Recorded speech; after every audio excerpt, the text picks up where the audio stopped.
Hello everyone, welcome back. So today we're going to be talking about the AR-10 pattern, right?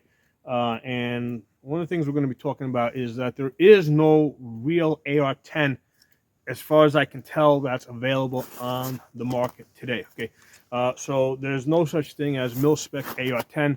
So each company kind of does whatever it wants. Okay, and generally definitely like the uppers and lowers from different companies generally do not match up well. Okay, and a lot of times the internals, right, like the bolts and stuff like that, the charging handles don't match up really well. Okay, so it is advised that, if you, whatever company you start off with, okay, and if you want to do any upgrades or get extra parts or whatever, stay with that company. Or if you're buying parts, like let's say like charging handles or bolts or whatever, from a different company, make sure it is compatible with whatever you have. Okay, so let's I want to go back a little bit to the beginning. All right, and I'm gonna share some information with you guys that I've been kind of like digging up over the last kind of year and a half.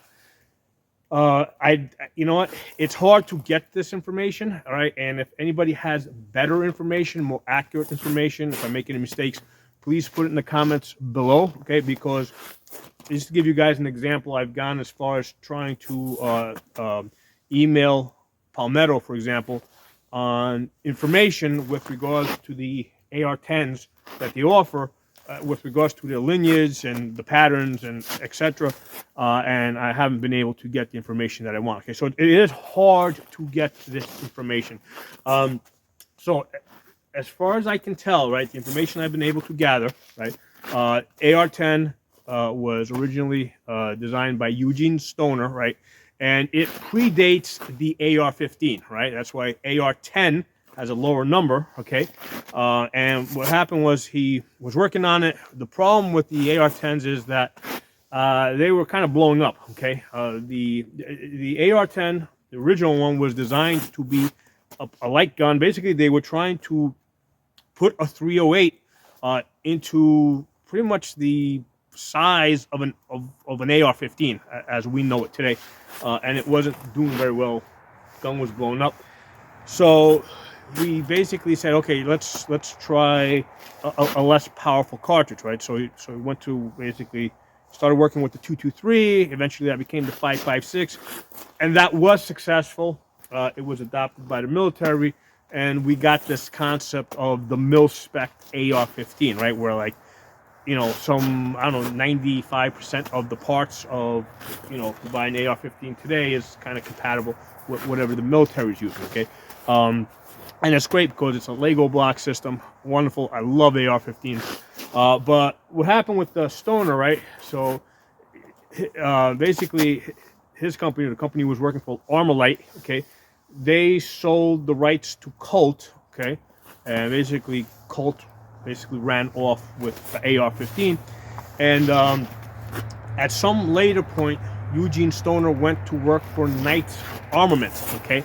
So when he went to Knight's Armament, he went back to this AR-10 design that he had started off with, okay, and made some changes to it, some improvements, and he came up with something that he called the SR-25, okay, Stoner Rifle 25, and the way he came about with the 25 is he took the 10 of the AR-10 plus the 15 of the AR-15, combined, added the two numbers together, and that's how you get the SR-25. Okay, so he's working on that for some time.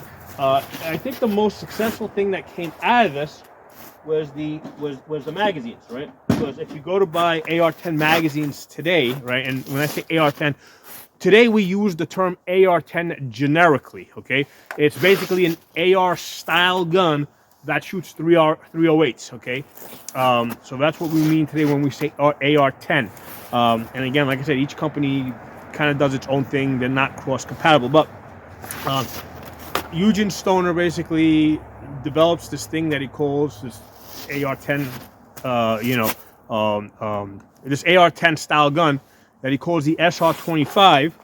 And one of the things that he did was he redesigned the magazine from what he was originally using in his AR-10. And that's really the only thing that's kind of survived, because if you go to buy an AR-10 magazine, you'll see that it will say on it SR25/AR-10. So the SR25 magazine is really the one thing that's kind of survived from that point forward, and that we use today in most AR-10s. Okay, so Lockheed's that Knight's armament. And from what I understand, and again, if I'm wrong or if you got more information to add on this, put in the comments, right? Because it's not something that I've been able to find a whole lot of information on. He basically, from that point, he develops the M110, right? So he makes some further modifications, and he gets the M110, which the military adopts. And, all of a sudden, like, AR-10s become really cool again, right? So, now, there's another company, right, called DPMS that, as far as I can tell, they're actually, like, back in the, like, around 2008 to 2010, I remember they were selling, they were a pretty good company. There was one of the more popular companies selling AR-15s, but they also had this AR-10 pattern, right? Again, not compatible with, directly compatible with anything that Stoner was doing. So they developed their own pattern, right, of, generic AR-10. And then Palmetto, and DPMS had actually a couple of generations. I think 1, 2, 3. I think Palmetto bought the rights or the license to the first pattern that they had. And the PA-10, which is what I have here, right, the Palmetto PA-10, right? Even though we generically refer to it as an AR-10, it's really a PA-10, right? So the PA-10, from what I hear, follows that first DPMS pattern, and supposedly the uppers and the lowers are compatible with the DPMS Gen 1 pattern. Okay, I never tried it. I have heard that there's some issues with some of the lines not matching up perfectly, so it's more a visual. I wouldn't bet money on that, right? So, I like, for example, if I had a DPMS Gen 1 lower, I would, let's say, you got nothing to lose. I would buy, let's say, the Palmetto Gen 3 upper. If it doesn't match up, if it doesn't work flawless, all I would do is I would just order a Palmetto lower, right? Because the lower is actually, it's only like $200. Okay, and that's with the stock. The complete lower, the complete AR-10 lower is $200. So the best way, it's best not to have any issues. If you see that you're having any troubles, just get yourself a lower. It's cheap enough. You're gonna have a much more reliable gun rather than trying to mix and match, DPMS and whatever Palmetto's making. Now, from inside of Palmetto, right now, they've got a second line of AR that shoots 308, right? And that's their Saber line. Okay, so as far as I can tell, the Saber line, right, the Saber AR-10 follows the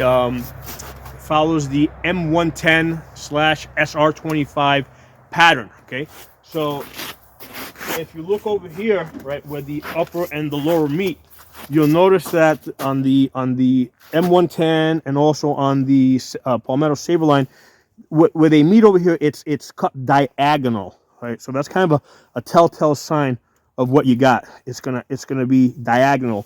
So that's the Palmetto Saber line, AR-10 versus the PA-10, which has more of this curve over here. You know what? Let me separate the upper and lower so you can see this better. Okay, so you see how this has like a curve over here, right? So that's the PA-10.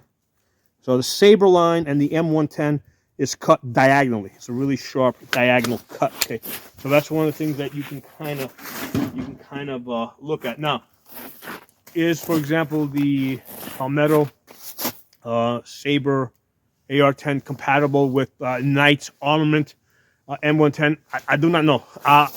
if I was betting money, I would say no. Okay, just because different companies, I mean, I don't think it would be compatible. It might be, but I wouldn't expect it. Just because based on everything I've heard out there from people from other people reporting, trying to mix and match uppers and lowers from different companies, they most of the time they have problems, or maybe if they do get them to match up, they have reliability issues. Okay, but I just wanted to kind of put that out there because again, this is something that I had reached out to Palmetto trying to get information on this, and they never got back to me, and that's pretty typical of Palmetto. The way it works with Palmetto is like you order what you want online, they ship it to you. If you have a problem with it, right, you get an RMA and you ship it back to them, right, and you either tell them to refund it to you or to give you or exchange it. Okay, because I had ordered an upper at one point. It had like a mark on it or something, and I thought, you know what? I mean, it's not a big deal. I mean, it's just a scratch. I mean, I scratch up my guns anyway. But you know what? God damn it, I'm going to send it back to them and let them replace it. Right? And that's exactly what happened, right? I got an RMA, sent it back, they sent me a replacement. That's usually the interaction you're going to get. If you start asking them for like information like I'm trying to get, you're not going to get this out of their like customer service people. If you happen to have a line into somebody that like really that works in the company at a higher level, that does maybe public relations or something, that's where you might get some of this information. You're not going to get these details from customer service. For them, it's like, okay, you got it. Is it working? Is it not working? If it's not working, here's your RMA. Send it back, and tell us if you want a refund or if you want a replacement. Okay? So that's how that goes. That's how it goes with that company. I mean, it's a budget company. You get stuff. You get great deals. I got this AR-10 here, this 16-inch, $600. Right? It shoots 1 MOA groups. I've hit it at both 100 yards and 200 yards. 1 MOA, $600 gun. It was $200 for the lower, $400 for the upper. I mean, it is a great gun, okay, but you're not gonna get them to answer like details, okay? It's just not gonna happen. Okay? I mean, I got the gun, I like the gun, I enjoy shooting the gun, but that's as far as you're gonna go with that. So, so every company out there, right? They like if you like for example, a Ruger S-FAR, right? They have an AR-10 version that is a lot lighter than this. Okay, it charged more. Okay, but again, first of all, the bolt itself is a different. Like that bolt is not going to fit into this gun over here. This bolt is not going to fit into that gun. The charging handle is not interchangeable. Okay, I don't know about the trigger group. This one over here from Palmetto, it uses a mil-spec trigger group, mil-spec, buffer tube over here and stock. So some parts might be mil-spec compatible with an AR-15 until you know for sure. You don't know. The barrel on this, okay, it takes a mil-spec compatible gas block. Okay, so the gas block on this is 0.750. Okay, 3/4 of an inch. So that's good because that is like the most common, most popular, most common with your AR-15. So you can take, like this has an adjustable gas block. If you don't like it for whatever reason, you can buy any AR-15 compatible, 0.750 gas block. Throw it on this. It's going to work great. Actually went the other way for me because I liked the gas block on this so well. So it was working so good for me. What I did is I ordered the Palmetto adjustable gas block. I actually ordered because this is a what do you call it? It has 3 clicks per revolution for a total of like 17 positions, right? They call it 3 position, but it's actually 17 positions, right? Because it's 3 positions per rotation. So I get like it's 17 positions, but the last 2 don't click, so it's really 15 positions, which is still great. So it was working so good for me that what I did is I ordered I ordered the gas block from Palmetto to put on one of my AR-15s that was overgassed. Okay, and the one that they sold and was only $35 was the 5 position. Okay, So again, now that's 5 clicks per turn. So it was a total of 26 positions for like $35. Absolute steal, man. Excellent gas block.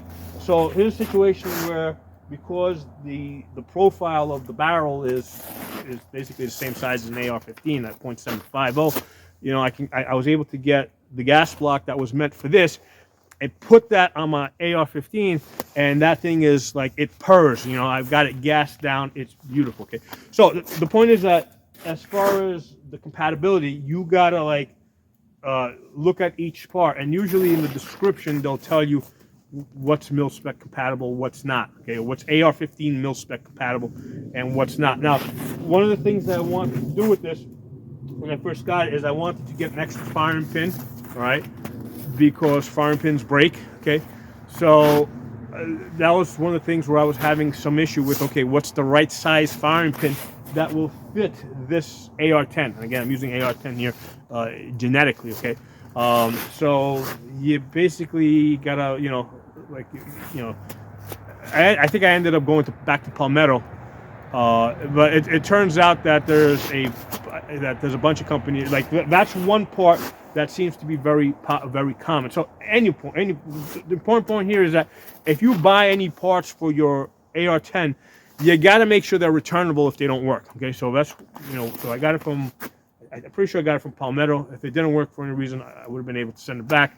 You know, like you can get it from Optics Planet because that's easy returns, no questions asked. You know, it doesn't fit. You know, basically they'll give you a shipping label, you can return it. So that's one of the important things with buying parts for your AR-10. Okay, make sure that they are returnable if they don't fit. The other thing I did is I got from Palmetto, when it went on sale, like $125, I got a complete bolt, right? Complete bolt carrier group, right, with the firing pin, with the bolt, with everything. Complete, you know, it was for $125 to $150 maybe. I don't remember exactly. It's worth having an extra bolt, especially if down the road, 10 years, 20 years down the road, they discontinue it. You want to have an extra bolt. Okay, so wherever you buy your AR-10 from, okay, get extra firing pin, get an extra bolt. Okay. But yeah, I want to share that information with you guys. Again, this is something I've been kind of like digging into, especially with the AR-10 compatibility. And yeah, there's like each company does its own thing. Like for example, if you go to Smith & Wesson, okay, they got an AR-10. Okay, that's not compatible with this. If you go to Springfield, they got an AR-10 version. That's not compatible with this. You may have some, like for example, if they have a mil-spec trigger group, yeah, that's going to be compatible because that's a mil-spec AR-15 trigger group, okay? But unless, so that seems to be where they're tying back to, okay? So the different parts on this are either, you know, mil-spec AR-15 compatible, or they're just not compatible at all, okay? But anyway, I wanted to also, you know, I wanted to highlight, because a lot of times people have asked me, you know, can I get like Saberline upper and PA-10 lower? And as far as I can tell, I'm 99% sure the two are not going to be compatible, okay? Because the Saberline AR-10, okay, it seems to have the M110 diagonal cut, okay, versus the PA-10, which I have here, has the rounded cut where the upper and the lower match. And I'm sure it's more than just the cut. I mean, they did that so that you can't try to force the two parts.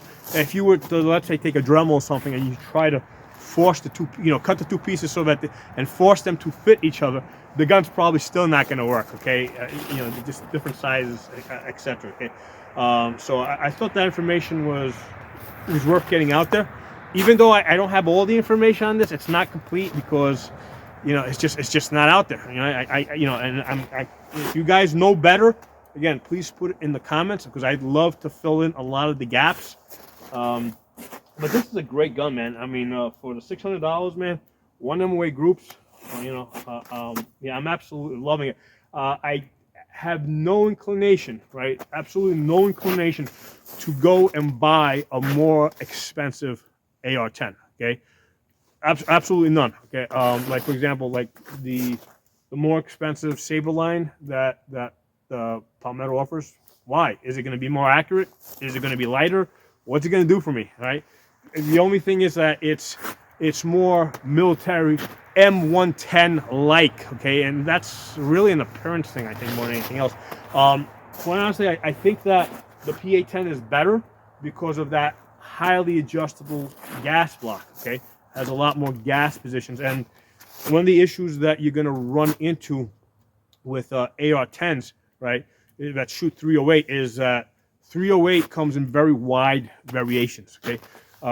Like I've seen variations as much as like in the same size barrel as much as like 800 foot-pounds, okay, between like cheap like one brand of 308 ammunition and another brand of 308 ammunition. I've seen very wide variances, like approaching 800 foot-pounds. So that's going to create different recoil, and the bolt is going to move back. You know, it's going to take a different amount of it's going to produce a different amount of pressure for moving that bolt back. So you really need a highly adjustable gas block. That's one of the, I think, the most important things for having a reliable AR-10. You need a highly adjustable gas block. Now, with the military, let's say M110, for one thing, I think that it's not on the barrel. It doesn't say 308. It says 7.62 by 5.1 NATO. Okay, so with that, there's less variance. Okay, so basically with the military, like they tune the guns to shoot one specific type of ammunition. Okay, that's not going to work for me. I mean, I shoot whatever I get on sale. Okay, and most of you guys are going to shoot the same. You're not being supplied by the military with free ammunition where you're going to tune the gun to whatever you're given for free, right? Because if somebody was giving me free ammo, like if somebody was giving me like pallets full of free ammo, yeah, absolutely, I would tune my gun to that ammunition. But I'm not getting pallets full of free ammunition.